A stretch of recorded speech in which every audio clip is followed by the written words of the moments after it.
հիշեցնում տվյալ դեպքը։ Նիկոլ Փաշինյանը ստատուս է գրում, ամենայն հարգանքով ես ասում հետևյալը, յուրաքանչյուր պետական մարմին պետք է գործի իր լիազորությունների շրջանակներում եւ գործի օրենքների եւ սահմանադրության հիման վրա, այս կան։ Պարոն Վարդանյան, երեք հայտնի դարձավ, որ Մամասիսում եւ վարչապետը պատարակեր մասնակցություն, կային համայնքային աշխատողներ եւ վեդի համայնքապետարանի աշխատակիցներից մեկը նշեց, որ իրեն պահանջել են, որ ինքն հիվանդանոցից հել է եկել էր այդ պատարակին։ Սա դուք ինչպես կգնահատեք այս ժողովրդավարությանը։ Ես գիտեք կա ամենարտահայտություն hearsay evidence անգլերենում, հա, որը դուք լսել եք, որ ձեզ ասել են, որ ձեզ ասել են։ Չէ, ես դա ունի համապատասխան ընթացակարգ, եթե անձին ապօրինի եղանակով հրահանգել են, որևիցե եղանակով մասնակցել կամ չմասնակցել որևիցե գործընթացի եւ նամանավանդ հրապարակել եք, սա հիմք է, որպեսզի դատախազությունը, որը իրավասու է զբաղվել այս հարցերով, համապատասխան ընթացակարգեր ձեռնարկի։ Այս կան։ Իսկ քաղաքական առումով ինչ գնահատական կտակ դա։ Ես քաղաքական որևիցե գնահատական չեմ կարող տալ, սա պարզ չէ, ոչ թե նրա համար, որ ես չեմ ցանկանում քաղաքական գնահատական տալ, ես ուզում եմ ասել հետեւյալ, որ ցանկացած հավաքի մասնակցություն պետք է հիմնված լինի կամավորության սկզբունքի հիման վրա, այս կան։ Մնացած հարցերը, խնդրում եմ, մնացած հարցերին ես կարող եմ ունենալ դիրքորոշում եւ այլն, բայց դրանով պետք է զբաղվեն պատկան մարմինները։ Պարոն Վարդանյան, բայց տեսեք, մի շարք իրավաբաններ արձանագրում են, որ Նիկոլ Փաշինյանի հայտարարությունները եկեղեցու վերաբերյալ գործողությունները եւ նաեւ որպես վարչապետ 10 եպիսկոպոսների հետ կեցավայրում ընդունելը, ստորագրելը փաստաթուղթը սահմանադրության կոպիտ խախտում է եւ Նիկոլ Փաշինյանին ազատազրկում է ընդդիմության։ Եթե նույն դրամաբանությամբ գնանք տեսեք այն, որ ազգային ժողովի կանոնակարգ օրենքը նախատեսում որ ազգային ժողովի բացման նիստին ուղերձով կարող է հանդես գալ ամենայն հայոց կաթողիկոսը եւս կարող է դիտարկվել որպես, չգիտեմ, պետություն եւ չէ, տարբեր բաներ չեն, բայց ամեն դեպքում կա կարծիք իրավաբան արտահայտել է կարծիք, կամ մի բան է, տեսեք, իրավաբանի արտահայտած կարծիքը կարծիք է,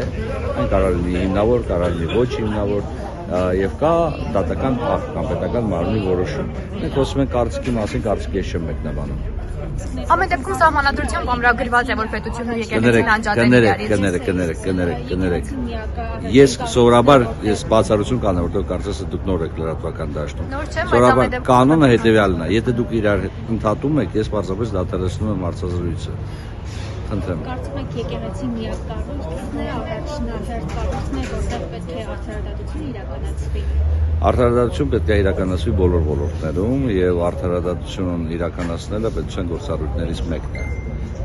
Եվ որևիցե մեկը Հայաստանի Հանրապետության իրավազորության ներքո չի կարող գտնվել Հայաստանի Հանրապետության սահմանադրությունից կամ օրենսդրական դաշտից դուրս։ Սա իմ դիրքորոշումն է եւ այս իմ դիրքորոշումը եղել է միշտ սացային պայից եւ որ ես մտել եմ իրավաբանական ֆակուլտետ որպես ուսանող։ Ամեն դեպքում սահմանադրությամբ ամրագրված է, որ եկեղեցին ու պետությունն անջատեն եւ պետությունն իրավունք չունի խախտել եկեղեցու ներքին կյանքին։ Այդ դեպքում այն, որ Նիկոլ Փաշինյանը որպես վարչապետ ստորագրում է այդ փաստաթղթի տակ եւ խորհուրդ է ձևավորում,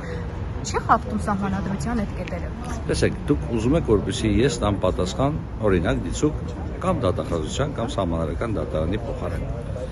Եթե դուք գտնում եք, որ նման խախտում կա, առերևույթ ձեր կարծիքով, ձեզ որևիցե մեկը չի սահմանափակում կատարել ձեր սահմանադրական իրավունքը որպես քաղաքացի։ Գիտեք, ես ինչի հետաքրքիր չեմ լրագրողների համար։ Որպես կանոն իմ հարցազրույցներին շատ քիչ սենսացիաներ են լինում։ Այսօր սենսացիա չեք ստանա։ Պարոն Վարդանյան, դուք անընդհատ ձեր վրայից գցում եք բոլոր կարևոր հարցերը, որոնք հանրությանը հետաքրքիր են, սակայն դուք մոռանում եք, որ ազգային ժողովը զբաղեցնում է շատ կարևոր հանրաժողովի նախագահի։ Դուք եք հանրությունը։ Ձեզ է հետաքրքիր, բայց չի նշանակում, որ ես եմ հանրություն։ Ես եմ Հայաստանի Հանրապետության։ Եվ որ հարցից եմ ես խուսափել, խնդրեմ։ Դուք հիմա գործընկերս հարցում է, ասում է Նիկոլ Փաշինյանը։ Ես էլ ասում եմ, եթե ձեր գործընկերը գտնում է որ սահմանադրություն է խախտվել, խնդրեմ։ Գործընկերս ասում է Նիկոլ Փաշինյանը սահմանադրություն է խախտում եւ միջամտում է եկեղեցու ներքին գործերի։ Ես մի հարց կարող եմ ձեզ տալ։ Իսկ ով կարող է գնահատել սահմանադրության խախտումը։ Ով է իրավասու գնահատել սահմանադրության խախտումը։ Եթե դուք գտնում եք որ տեղի ունեցել սահմանադրության խախտում, եթե դուք գտնում եք որ տեղի ունեցել ոչ իրավաչափարարք, դրա համար կան համապատասխան ընթացակարգեր։ Ազգային ժողովի, պետերավական հարցերի մշտական հանձնաժողովի որևիցե անդամ, որևիցե պատգամավոր ընդհանուր հանձնաժողովի նախագահը, որը ունի հանձնաժողովի գործունեությունը համակարգելու գործառույթներ, այդ հարցի պատասխանելու իրավական իրավասություն չունի։ Միջ ինստիտուցիոնալ հարգանքի սկզբունքից ելնելով մենք պետք է հարգենք յուրաքանչյուրս պետական մարմիններին, այլ պետական մարմիններին։ Նիկոլ Փաշինյանի գործողությունները սահմանադրության խախտում են թե ոչ։ Ես խախտում չեմ տեսնում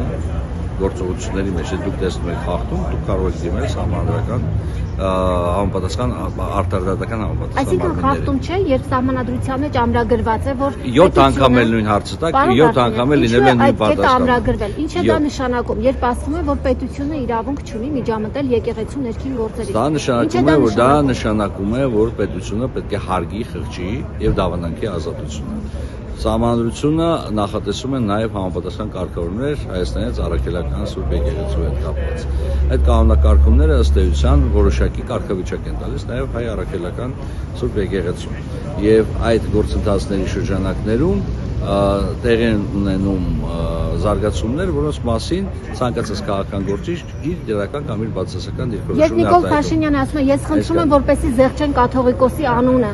դա ինչ է։ Ես կներեք, ես ներողություն եմ խնդրում, ես պետք է ձեզ հստակ մի բան ասեմ, էլի։ Եթե դուք ուզում եք, որպեսզի ասեք, սա սահմանադրության խախտում է, թե ոչ, մեկ մարմին կա։ Լիա ջան, ես ուզում եմ ասեմ, մեկ մարմին կա, որը կարող է ասել, խախտվել է սահմանադրությունը թե ոչ։ Դա սահմանադրական դատարանն է։ Մնացած բոլոր մարմինների, բոլոր պաշտոնատար անձանց, սովորական քաղաքացիների բարակայում դա լինելու է կարծիք։ Դուք իրավաբան եք եւ Այո, ես իրավաբան եմ, ես իրավաբան եմ։ հանձնաժողովի նախագահ։ Բոլոր հանձնաժողովները կարևոր են ազգային ժողովում եւ բոլոր կատարում են գործառույթները։ Մեկնաբանել։ Ես մեկնաբանում եմ, բայց դուք չեք կարող պահանջել, որպեսզի ես ասեմ ավելին, քան ես ցանկանում եմ։ Այս կան։ Այլ հարցը խնդրեմ։ Որ եկեղեցիներում լինի եռագույնը ու պատարակները սկսվեն օրդերշով։ Ես ընդհանրապես կողմ եմ, որպեսզի Հայաստանի Առաքելական Սուրբ Եկեղեցին չմոռանա, որ ի վերջո գործում է Հայաստանի Հանրապետության իրավազորության ներքո, որովհետև եկեղեցին մեր ինքնության մի մասն է, եկեղեցին մեր պետության կարևորագույն հենասյուներից մեկն է։ Ի վերջո